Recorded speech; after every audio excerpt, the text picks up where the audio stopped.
Hi, I just want to talk to you today about code I had on my 1994 Ranger XLT. It was the code 116 engine coolant temp code. Basically at the time when I got this truck, the temperature would never move from the position where it's at now. So, and it threw that code 116, which means engine temp sensor out of range. So so the first step was to see, okay, where is this engine temp sensor? So I went back. A lot of vehicles, it's on the engine somewhere, right? You would assume.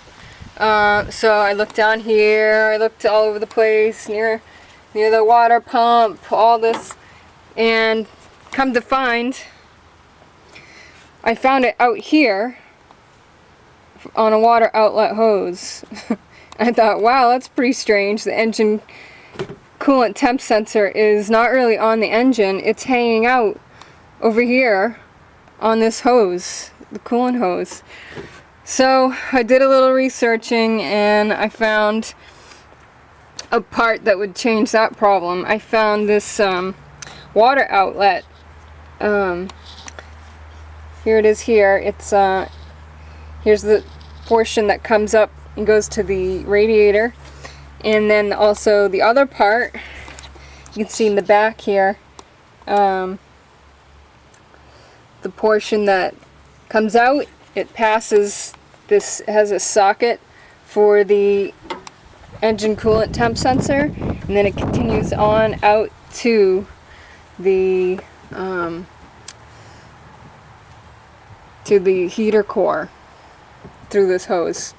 So now it's taking the engine coolant temp actually closer to the engine, or at least, it's connected to metal that's attached to the metal of the engine, so the temperature is going to be drastically higher than if it was hanging out here on this hose, which just seemed crazy to me in the first place. So yeah, I bought this torque flow outlet, and I'm sure there are many other outlets out there that may have this design. I think you have a choice, because they may have realized this back in 1994, maybe midway during production, that they needed to move that from off the hose and close to the engine.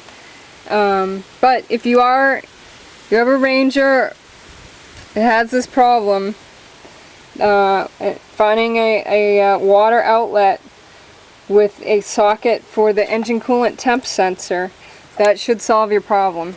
And if it doesn't, it means you got other problems. Maybe your water pump needs to be changed because it's not circulating the water around enough to get to the sensor, or maybe your thermostat needs to be changed as well.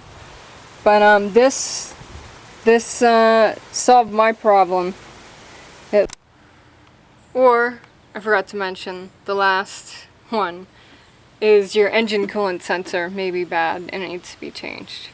But that one's the most obvious, I guess, huh? So, good luck.